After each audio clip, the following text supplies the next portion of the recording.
Banyak orang bilang kalau misalnya kita mau kaya, kita harus bisnis. Padahal kenyataannya, kalau pebisnis levelnya cuma mikro ataupun kecil, itu kalah sama karyawan yang karirnya naik terus. Mikro atau kecil omsetnya misalnya berapa? 500 juta per tahun. Oke, yang masuk ke kantong dia pribadi berapa sih? Mungkin 50 juta. Ya karena kan bisnis ada biayanya. Biaya operasional, biaya gaji, biaya sewa kantor, air, listrik, internet, dan sebagainya. Dan kalau ada profit, itu biasanya digulung lagi kalau bisnisnya mau jadi gede. Anggaplah nggak digulung lagi. Yang bisa diambil mungkin berapa? 50-100 juta. Kalau skalanya gitu-gitu doang, 10 tahun, 20 tahun, kalah sama karyawan yang karirnya naik terus. Karyawan yang sampai di level atas, ya sampai jadi direktur, itu bisa ratusan juta per bulan. Jadi belum tentu pebisnis lebih kaya dari karyawan. Tapi kalau pebisnis yang bisnisnya besar, ya benar-benar besar, top di industrinya, itu pasti lebih kaya dari karyawan. Contohnya apa? Pemegang saham dari perusahaan Coca-Cola. Itu kalau dibandingkan sama CEO-nya yang gajinya mungkin ratusan miliar, ya lebih kaya pemegang sahamnya.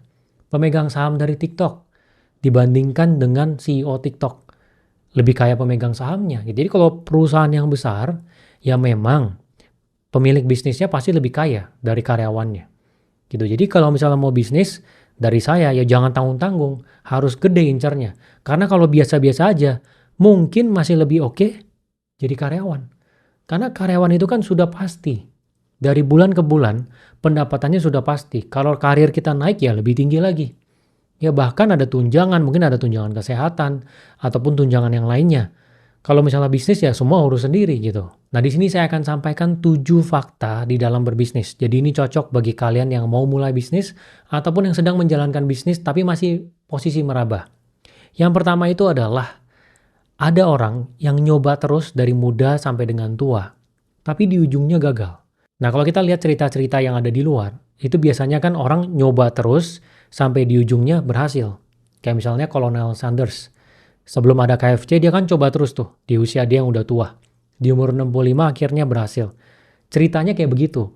Padahal ada orang yang dari muda dia nyoba terus bisnis sampai tua, itu gagal. Banyak cerita yang nggak diceritakan di luar. Kayak misalnya, Alibaba, kalian tahu Jack Ma dari China? Pada saat dia mendirikan Alibaba, itu ada Jack Ma-Jack Ma yang lain yang juga menggandeng teman-temannya untuk memulai e-commerce. Tapi yang disorot cuma Jack Ma yang berhasil doang. Padahal yang lain mungkin ada 5 atau 6 ataupun lebih yang nyoba tapi gagal dan nggak kemana-mana sampai dengan sekarang. Nah tapi alasan